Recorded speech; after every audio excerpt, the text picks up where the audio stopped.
Jeez. I know what you're thinking, Sam.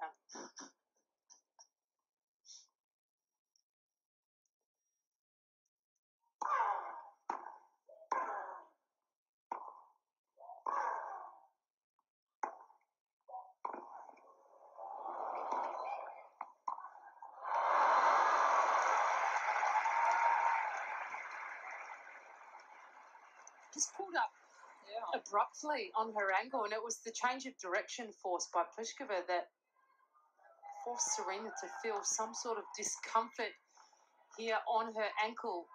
It's very sudden. Yes. More of a jarring, really. Yeah.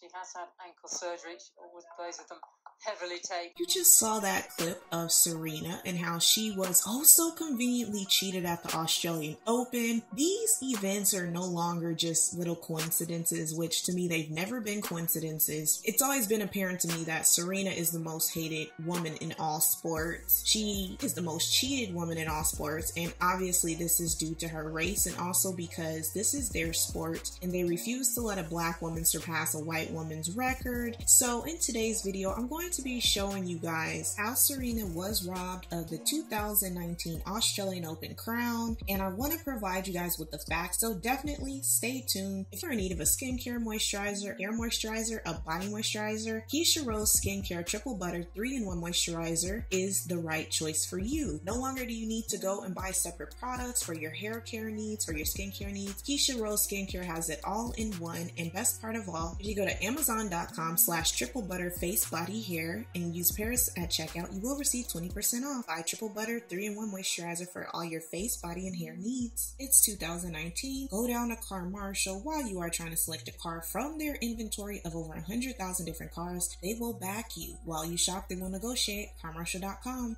Go down to RVisa.com. They have a selection of different textures. If you use Paris at checkout, you will receive 10% off. Go ahead and support RVisa.com. Tell them Paris Milan sent you. Incense, candles, car fresheners, African black soap, body moisturizers, lip balm. AshKickin.com has it all. Be sure if you go to AshKickin.com, use Paris Milan at checkout to receive 15% off. Serena Williams is the best tennis player of all time, and not only tennis player, she is the best black female athlete of all time. She's been on the tennis tour for over 20 years now. She's won 23 Grand Slams, and recently it has been apparent that they are targeting her. She's been having a lot of issues with them trying to prevent her from passing Margaret Court's record. Margaret Court was a past professional tennis player from Australia, and she holds the record for having the most Grand Slams for women's singles titles.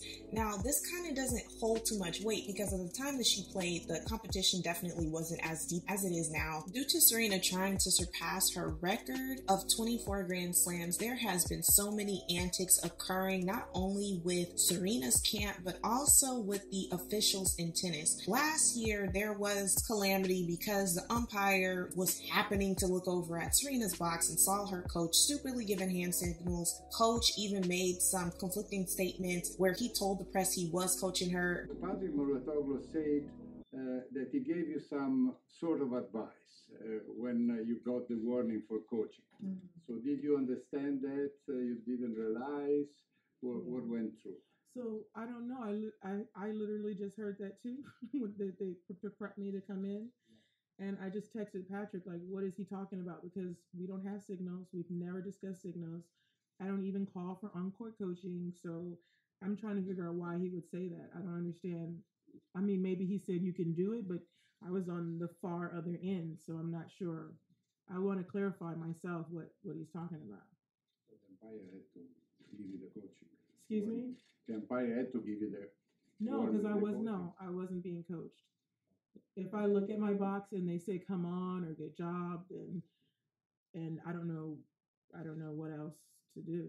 And even from the history of the US Open, they've always discriminated against her. I'll show you guys clips of that later on. Today in particular, it solidified what I've been saying all this time. This is their sport. They refuse to allow a black woman to tie or pass this white woman, Margaret Court's record, because if she does, it gives a collective L to those white supremacists who live vicariously through these white players. And for some of you who think, oh my God, you're reaching, watching, you need to go look at some of these comment sections.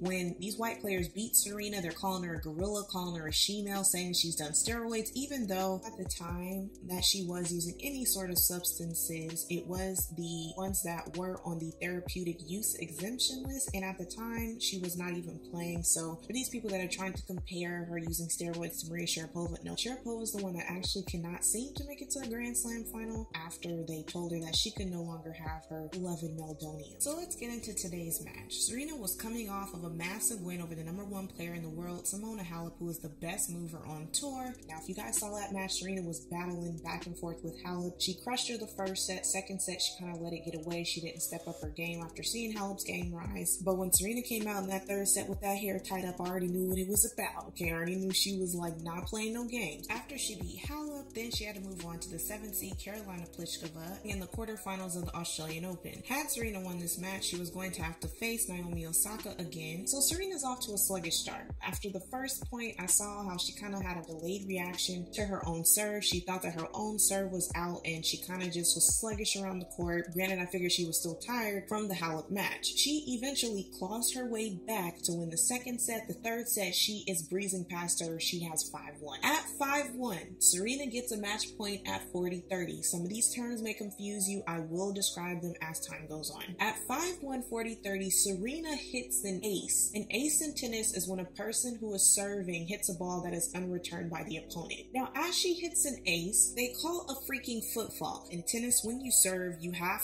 to line your body up parallel to the baseline, and you have to serve into the court that is diagonally across from you. So a footfall is when you are serving at the baseline and your foot touches the baseline. When you serve in tennis, your foot is to not touch any portions of the lines. It can obviously not go over the line. So in this case, they were basically saying that Serena's foot touched the line and she hit this ace. Because they called a footfall, Serena's ace is no longer valid. She technically already won the match because she hit an ace.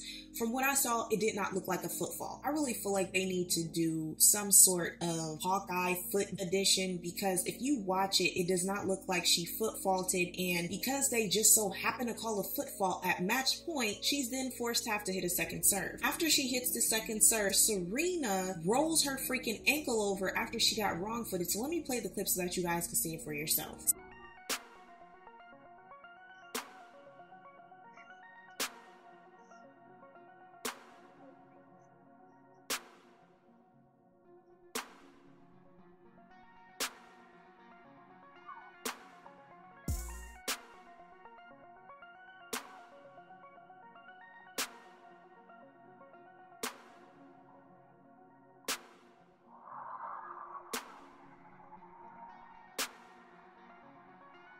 So after Serena rolls her ankle, I get very worried, because in tennis, you need every portion of your body, obviously. And more importantly, you need your feet. But in tennis, to be able to hit a backhand or a forehand, you need to be able to load on your back foot so that you can transfer that weight to your front foot, which is going to be able to have power behind the ball, drive. When you have an ankle injury or a foot injury, you are going to have a hard time putting weight on that foot to be able to serve. That's why after this point, Serena went downhill. It wasn't because Pliskova upped her game. Pliskova, to me, she's okay. She's not a Serena. She's not one of those players that just do miraculous comebacks. In that interview, Serena had to be strategic and deflect that her ankle was an issue, because you good old white supremacists would have been saying, oh, well, you're just using excuses. Serena, how's your ankle? What happened at match points? 5-1 up. My ankle seems to be fine. I usually don't know until the next day. So I think she just played lights out on match points, literally hitting lines, and just went crazy on match point. So I don't think it was, she just played unbelievable on match point.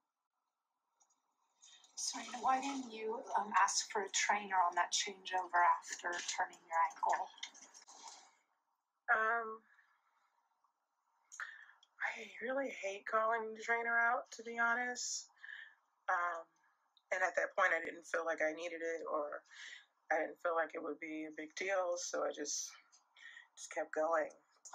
Had they never called that ball, Pliskova would have never came back from this match because obviously Serena hit an ace. And so I was annoyed because the whole time I'm sitting here watching this, like, you cannot be freaking serious. Serena did not call the trainer. She and Venus are one of those that they play through the pain. And really, the way that this game is set up, it's almost like they cannot ever call for help because society already looks down upon them and penalizes them for being human. So this whole time, Serena's playing the match with a hurt ankle. You can see her kind of walking gingerly, and you just see that she's really impacted by this ankle, and she's also a little bit flustered by the call. Had they never called the stupid foot fault, she would have never hurt her ankle, and she would have been prepared to play Naomi tomorrow. So as we see the match, Serena ends up losing 7-5 in the third, and I'm disgusted by Pliskova acting like, oh, well, Serena got a little bit shaky. 5-2, maybe I'm gonna have a couple chances, and she did got a little bit shaky in the end, so I took my chances and I won. A little freaking shaky? Are you kidding me? How can a person be shaky when you're given a match? It's not like she was just out there being flustered. She was injured and she was also cheated.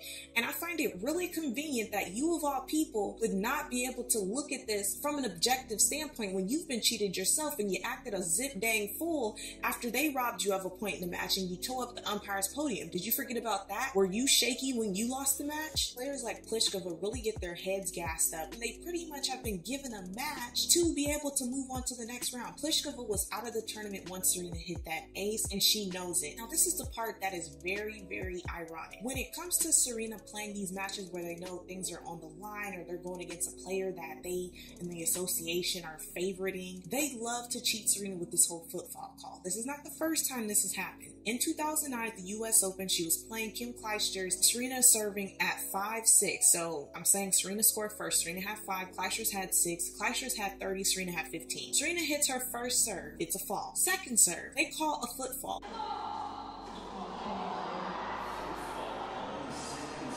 Now, in tennis, you get 2 serves. If you miss your first serve, you get a second chance. If you miss that second serve, the point goes to your opponent. So because they called a foot fault on the second serve, she lost the point and she went ballistic. And the reason that she went ballistic, it was a culmination of things. It was because it was a pivotal point in the match, and also because she was cheated at the 2004 US Open, which is the reason why we have Shot Spot to this day, because she hit a clean ball up the line against Jennifer Capriati at the US Open, and they called the ball out. She also had another incident at the US Open playing Sam Stosur, where they said she celebrated during a point, they took it away from her. And then in 2018, she also had an incident with the whole Naomi Osaka thing. The world views Osaka as the dainty little white girl, even though she's mixed with black. You can see it in Asian cultures. They view her as white. There's this company, Nissan, that she's sponsored by. They had some sort of advertisement where they whitewashed her out, even when that racist made that illustration of Serena where they made her appear white.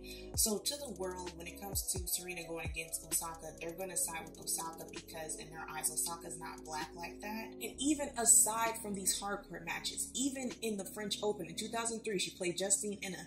They cheated her there, where Justine claimed that she didn't have her hand up, telling her to wait, and they called Serena for a fault, and Justine lied. The 2009 French Open, she played Hosea Martinez, and Hosea was hit with the ball. And when you get hit with the ball in tennis, the point goes to your opponent, and Hosea lied and said that she didn't get hit with the ball, and Serena had to lose the point. So you're dealing with a person that has to face racism. She is hated. She is the best in the world, and she can't go out and simply focus on matches because of the gamesmanship and the tactics that they like to play. They not only like to do this during her match, but even when she's off the court. They tested her 5 times more than any male or female American player, which at the time she wasn't even ranked high enough, and they tend to test based upon a player's ranking. So even Federer wasn't tested as much as Serena, and he's ranked obviously higher than her even at the time that she came back to play. But you also have to take into account that when these other players act a fool, you get so much sympathy from the world. This is not their character, and this is something that I saw with Pablo Carreño Busta, where he acted a complete fool because they cheated him too at the Australian Open when it came to Kei Nishikori, and he went ballistic. He threw his bag, he was kicking stuff over.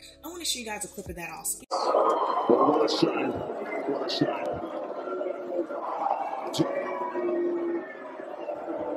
Because that's not his true character. He can hold his head high. He just lost it a little bit at the end, but you've got to admire both players there.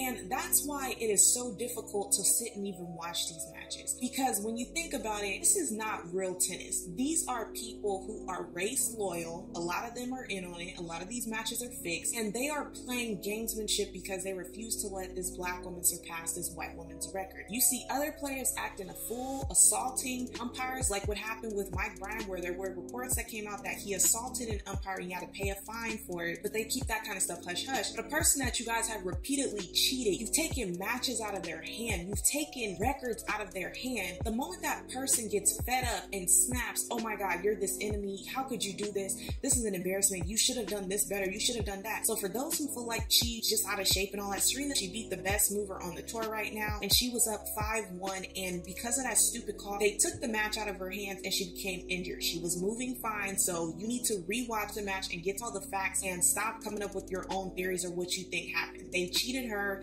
Had they not called a foot fault, because it wasn't a foot fault, this would have never happened. And if you notice, if you go on YouTube, they're not even really showing too many videos of people showing the foot fault because they know that it was not even really a foot fault. They just were intent on taking this match from her. So if you guys saw the match, do you really think that Pliskova was just able to come all the way back and that Serena was just so tight and having pressure? I don't believe that Pliskova was going to come back after Serena hit that ace, and Pliskova knows dang well she was given this match. So anyways, you guys, please make sure you like, comment, subscribe, and share, and I'll talk to you guys in my next video. Bye!